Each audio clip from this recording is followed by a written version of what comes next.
ఆదాము యొక్క మనసు ఎట్లాంటిది?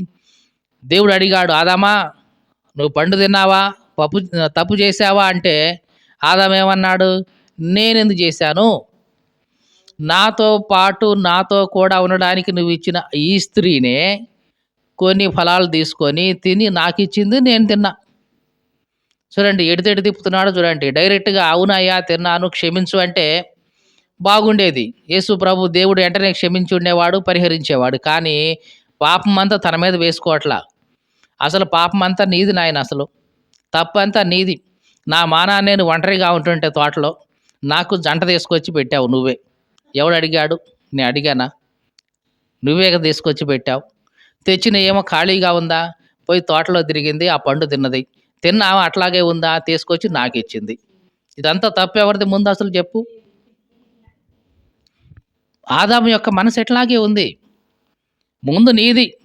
ఎవడు తీసుకొచ్చి నాకిమ్మన్నాడు ఈమెని? నువ్వే తీసుకొచ్చావు. ఈమె నాకిచ్చింది.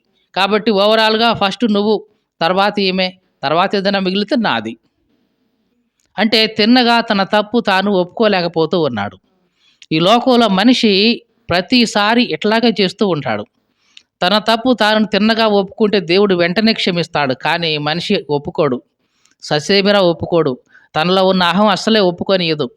"నువ్వేనా తప్పు చేసింది? లోకంలో ఇంకెవరు చేయలేదంట" అని ఎంటనే లోకం చుట్టూ చూపిస్తా ఉంటది.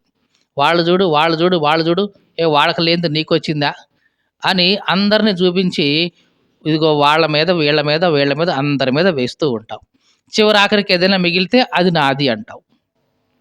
ఇది ఆదాము యొక్క స్వభావం. ఈ లోకంలో చాలామంది వాళ్ళ యొక్క అవిశ్వాసాన్ని దేవుని ముందు ఒప్పుకోవడానికి ఇష్టపడట్ల. వాళ్ళ వల్ల జరిగింది కీడు నాకు. వాళ్ళ వల్లే జరిగింది నాకు అవమానం. వాళ్ళ వల్లే నేను నష్టపోయాను. వాళ్ళ వల్లే నేను మునిగిపోయాను. వాళ్ళ మీద, వీళ్ళ మీద నిందలు వేయటానికి అలవాటు పడ్డారు గానీ, నా జీవితంలో ఏ లోపం ఉంది, సరి చేసుకుందాం అని మాత్రం మనిషి ఆలోచించట్లేదండి. పేతురు ఎవరి మీద నింద వేయల. పేతురు మునిగిపోతున్నాడన్న సంగతి ఆయనకు అర్థమైంది. ఎవరి మీద నింద వేయలేదు. ప్రభువుని అడుగుతున్నాడు, "ప్రభువా, నన్ను రక్షించు నాయన, నేను మునిగిపోతున్నాను" అన్నాడు. ఈ మాటలు వింటే నా ప్రియ సహోదరి, సహోదరుడా, బహుశా శ్రమల్లో మునిగిపోతున్నావేమో, కష్టాల్లో మునిగిపోతున్నావు, నష్టాల్లో మునిగిపోతున్నావు, శోధనలో, వేదనలో మునిగిపోతున్నావు. నీకు అర్థమవుతుంది. మనుషుల మీద నింద వేయకు. నీ అత్తామామల మీదో, నీ తోడికోడళ్ళ మీదో, భార్య మీదో, భర్త మీదో, వాళ్ళ మీద, వీళ్ళ మీద నిందలు వేయొద్దు. నిజంగా నీకు యథార్థంగా నువ్వు చేతనైతే నువ్వు ఏం చేయాలి? మోకరించి దేవుని సన్నిధిలో ప్రార్థన చేయాలి. "దేవా, ఇదిగో నేను సమస్యల్లో మునిగిపోతున్నానయ్యా, నాకు సహాయించి. శోధనలో మునిగిపోతున్నాను దేవా, నన్ను రక్షించు" అని కేకలు వెయ్యి.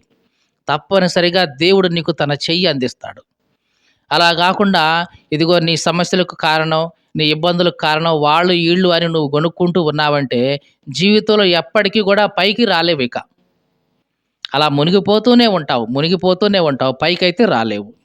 ఒకవేళ పేతురు గనక, "నాయనా రక్షించు" అని యేసు ప్రభు వైపు చేయి చాపకుండా, "నాయనా నేను మునిగిపోవడానికి కారణం, నాకు అల్ప విశ్వాసం రావడానికి కారణం ఈ గాలే" అనొచ్చా లేదా?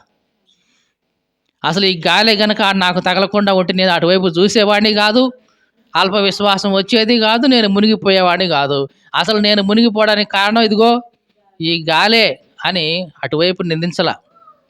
నేను మునిగిపోవడానికి కారణం మిగతా శిష్యులే. వాళ్ళు నన్ను ఒకప్పుడు ఇట్లా అన్నారు. అయన్నీ నాకు గుర్తొచ్చినియి. అందుకే నేను మునిగిపోయా అని వాళ్ళ మీద నింద వేయలా. ఈ మాటలు వింటున్న నా ప్రియ సహోదరి, సహోదరుడా, మునిగిపోతున్న నీవు పైకి లేవాలి అంటే, అభివృద్ధి చెందాలి అంటే ఇతరుల మీద నింద వేయొద్దు. ఇతరులను వేలెత్తి చూపొద్దు. దానికి బదులుగా నువ్వు చేయాల్సిందేంటంటే దేవుని సన్నిధిలో మోకరించి ప్రార్థించుకోవాలి. ప్రభువుని సహాయం అడగాలి. నీవు గనక వాళ్ళ మీద, వీళ్ళ మీద నింద వేయకుండా తిన్నగా ప్రభువుని సహాయం కోరితే ఆయన తప్పనిసరిగా చెయ్యిచ్చి లేవనెత్తుతాడు. అలా గాకుండా వాళ్ళ మీద, వీళ్ళ మీద నిందేస్తే గనక ఆదాముకు పట్టిన గతే మనకు గూడా పడుతుంది. ఆదాము తిన్నగా తప్పు ఒప్పుకుంటే క్షమించి ఉండేవాడు దేవుడు. కానీ తిన్నగా తప్పు ఒప్పుకోలా. చివరికి దేవుని మీదకి నెట్టాడు. తర్వాత అవ్వ మీదకి నెట్టాడు. ఆ మిగిలిందేమైనా ఉంటే నాది అన్నాడు. మరి ఆదాముని దేవుడు క్షమించాడా ఆ సమయంలో అంటే క్షమించలేదు. తప్పనిసరిగా ఫలితాన్ని అనుభవించాల్సొచ్చింది. ఏమిటి ఆ ఫలితం అంటే ఆదాము ద్వారా భూమి అంతా శపించబడింది. తర్వాత అవ్వ యొక్క వేదన, గర్భవేదన అధికమైంది. తర్వాత ఆదాము వరకు ఇక నుంచి నీవు చెమటోడ్చి ఆహారం తింటావు. అప్పటిదాకా సుఖంగా బతికారు. ఇక అక్కడి నుంచి ఆదాము జీవితంలో కూడా కష్టపడితే తప్ప తిండి దొరకని పరిస్థితి వచ్చేసింది. ఈ రకంగా ఆదాము చేసిన దానికి పర్యవసానం తప్పనిసరిగా అనుభవిస్తూ వచ్చాడు. ఈ మాటలు వింటున్న ఆ ప్రియ సహోదరి, సహోదరుడా, మరలా చెప్తున్నాను. నీ జీవితంలో మునిగిపోతున్నావని నీకు అనిపిస్తే, శోధనలో మునిగిపోతున్నావని నీకు అనిపిస్తే, శ్రమల్లో మునిగిపోతున్నావని అనిపిస్తే, కష్టాల్లో, నష్టాల్లో మునిగిపోతున్నానని నీకు అనిపిస్తే, ఎవ్వరిని నిందించొద్దు. దానికి బదులుగా నువ్వు చేయాల్సిందేమిటంటే, మోకరించి దేవుని సన్నిధిలో ఆయన సహాయాన్ని అర్థించు. నీవు వాళ్ళని వెళ్ళి నిందించకుండా తప్పనిసరిగా సహాయం అర్థిస్తే దేవుడు వెంటనే చేయిచ్చి లేవనెత్తాడు. అలా గాకుండా వాళ్ళ మీదకి, వీళ్ళ మీదకి నిందేసి, వాళ్ళ మీద, వీళ్ళ మీద నిందలన్నీ మోపితే దేవుడు నీకు తన చెయ్యి అందించడు. ఆదాముకి అందించాడా చెయ్యి? అందించలేదు. ఎందుకు? నిందలు వేశాడు. తన మీద వేసుకోలా. భార్య మీద వేశాడు, దేవుని మీద పడేశాడు. కానీ పేతురుకి మాత్రం వెంటనే చెయ్యి అందించాడు. ఎందుకు? ఎవ్వరి మీద నింద వేయలా. నాయనా నాదే పొరపాటు, నన్ను రక్షించు అని కేకలేశాడు. నిజంగా నీవు అభివృద్ధి పొందాలి అంటే, పైకి లేవాలి అంటే ఇదే పద్ధతి.